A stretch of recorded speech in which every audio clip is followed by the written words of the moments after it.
ಜಜ್ಜಲ್ಪಟ್ಟ ಆತ್ಮ. ಜೆ. ಶ್ಯಾಮ್ ಜಬುದೊರೆ. ಅಧ್ಯಾಯ 17. ಕುಗ್ಗಿದ ಮನಸ್ಸೇ ದೇವರಿಗೆ ಇಷ್ಟಯಜ್ಞ. ದೇವರೇ, ಪಶ್ಚಾತ್ತಾಪದಿಂದ ಜಜ್ಜಿ ಹೋದ ಮನಸ್ಸನ್ನು ನೀನು ತಿರಸ್ಕರಿಸುವುದಿಲ್ಲ. ಕೀರ್ತನೆ 51:17. ಕುಗ್ಗಿದ ಮನಸ್ಸಿನಿಂದ ದೇವರ ಬಳಿಗೆ ಬರುವಾಗ ಕರ್ತನ ಹೃದಯವು ಮರಗುತ್ತದೆ. ಪ್ರೀತಿಯಿಂದ ನಮ್ಮನ್ನು ಅಪ್ಪಿಕೊಳ್ಳುತ್ತಾನೆ.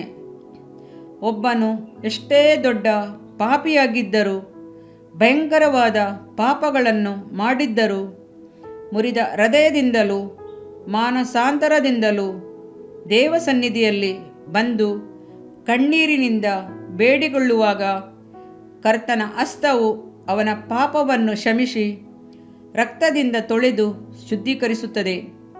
ಕರ್ತನು ಹೀಗೆನ್ನುತ್ತಾನೆ, ನಾನು ಜಜ್ಜಿ ಹೋದ ದೀನಮನದೊಂದಿಗೆ ಇದ್ದುಕೊಂಡು ದೀನನ ಆತ್ಮವನ್ನು, ಜಜ್ಜಿ ಹೋದ ಮನಸ್ಸನ್ನು ಉಜ್ಜೀವಿಸುವವನಾಗಿದ್ದೇನೆ.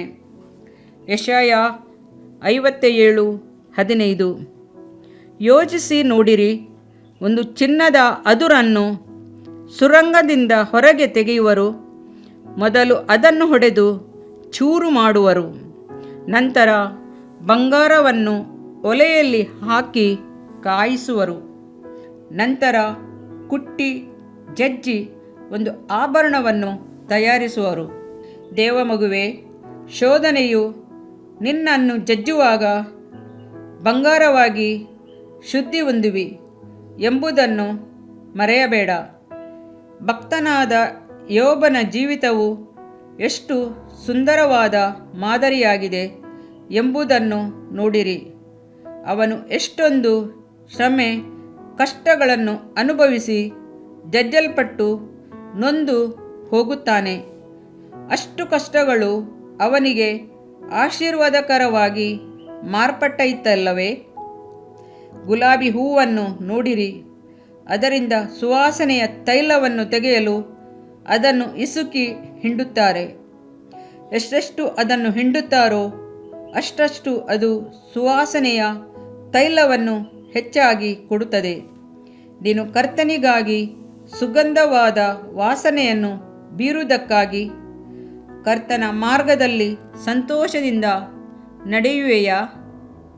ಆಗ ನೀನು ನಿನಗಾಗಿ ಜೀವಿಸದೆ ಕರ್ತನಿಗಾಗಿ ಉಪಯೋಗವುಳ್ಳ ಪಾತ್ರೆಯಾಗಿ ಜೀವಿಸುವಿ.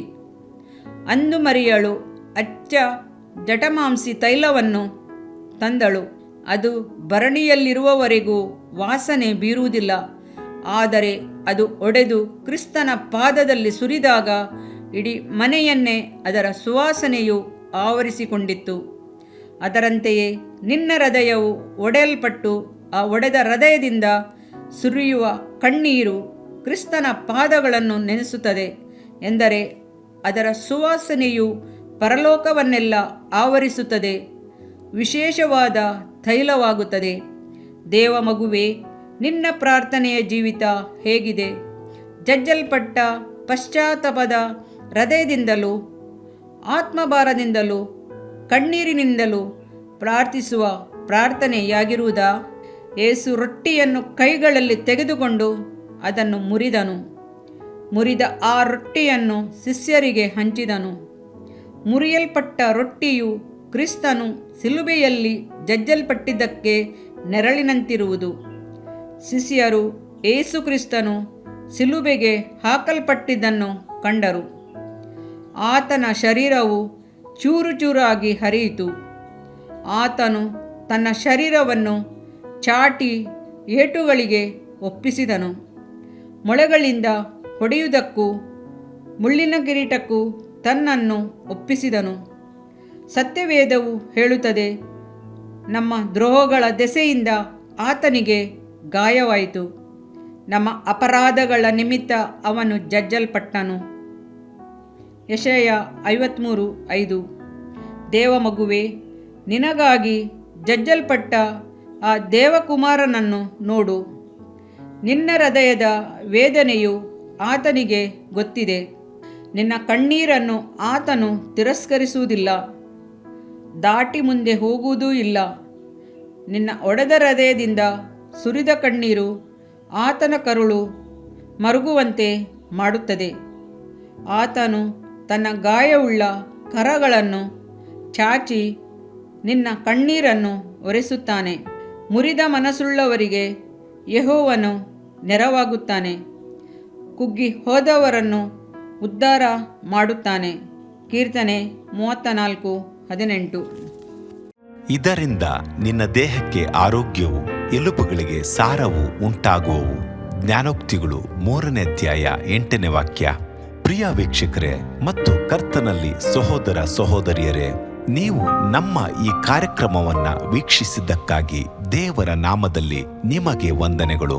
ದೇವರ ವಾಕ್ಯವು ನಮ್ಮ ಎಲುಬಿಗೆ ಬಲವು, ಸಾರವೂ ಆಗಿದೆ ಎಂದು ಸತ್ಯವೇದವು ಹೇಳುವಂತೆ ಈ ಕಾರ್ಯಕ್ರಮವು ನಿಮಗೆ ಆಶೀರ್ವಾದಕರವಾಗಿದೆ ಎಂದು ನಂಬುತ್ತೇವೆ.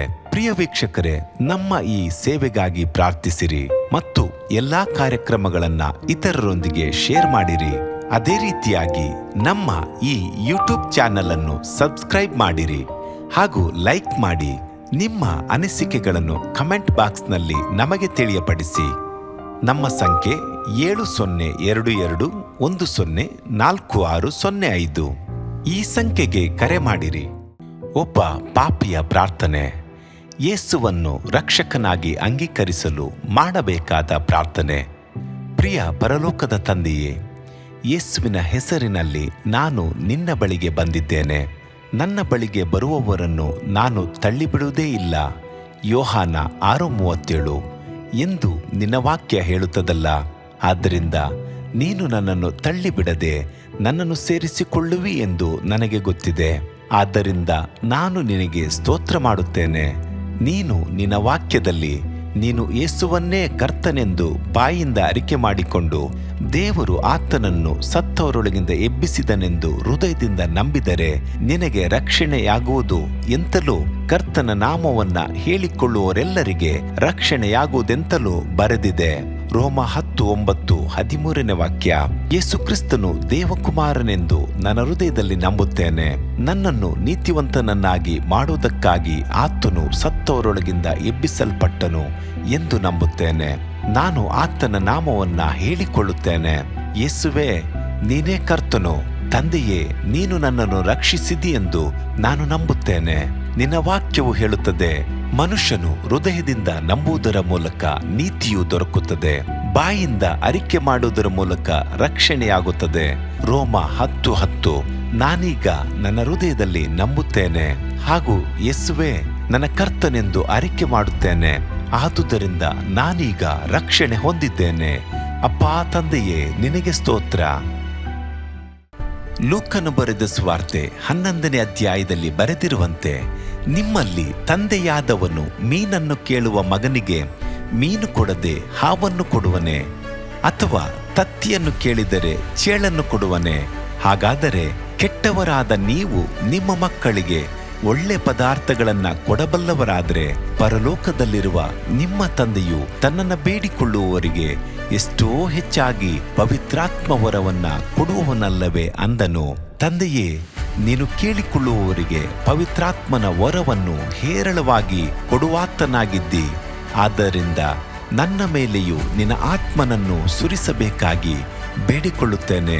ಕೀರ್ತನೆ 81:10 ಬರೆದಿದೆ, ಅಗಲವಾಗಿ ಬಾಯಿದೆರೆಯಿರಿ, ಅದನ್ನು ತುಂಬಿಸುವೆನು.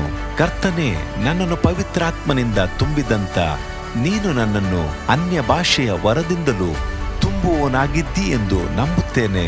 ಅದರಂತೆ ನಾನು ನನ್ನ ಬಾಯಿಯನ್ನು ತೆರೆದು ನಿನ್ನ ಸ್ತೋತ್ರ ಮಾಡುವಾಗ ಅನ್ಯ ಭಾಷೆಯ ಅಭಿಷೇಕದಿಂದ ನನ್ನನ್ನು ತುಂಬುವವನಾಗಿದ್ದಿ ಎಂದು ನಂಬುತ್ತೇನೆ. ಈಗ ನೀವು ನಿಮ್ಮ ಬಾಯಿಯನ್ನು ತೆರೆದು ಮಾತನಾಡುವಾಗ ಪವಿತ್ರಾತ್ಮನು ನಿಮ್ಮ ಬಾಯಿಯನ್ನು ತನ್ನ ಭಾಷೆಯಿಂದ ತುಂಬುವವನಾಗಿದ್ದಾನೆ. ಇದು ದೇವರ ಭಾಷೆಯಾಗಿದೆ. ಈ ಅಭಿಷೇಕವನ್ನ ಹೊಂದಿಕೊಳ್ಳಲು ನೀವು ನಿಮ್ಮ ಸ್ವರವನ್ನ ಉಪಯೋಗಿಸಬೇಕು. ಅದರಿಂದ ನೀವು ನಿಮ್ಮ ಬಾಯನ್ನು ತೆರೆದು ದೇವರಿಗೆ ಸ್ತೋತ್ರ ಮಾಡುವಾಗ ದೇವರು ನಿಮ್ಮನ್ನು ಅನ್ಯ ಭಾಷೆಯ ವರದಿಂದ ತುಂಬುವವನಾಗಿದ್ದಾನೆ. ಪ್ರಿಯರೇ, ಈಗ ನೀವು ಪವಿತ್ರಾತ್ಮನಿಂದ ತುಂಬಲ್ಪಟ್ಟ ಆತನ ಪ್ರಿಯ ಮಕ್ಕಳಾಗಿದ್ದೀರಿ. ದೇವರ ನಾಮಕ್ಕೆ ಸ್ತೋತ್ರವಾಗಲಿ.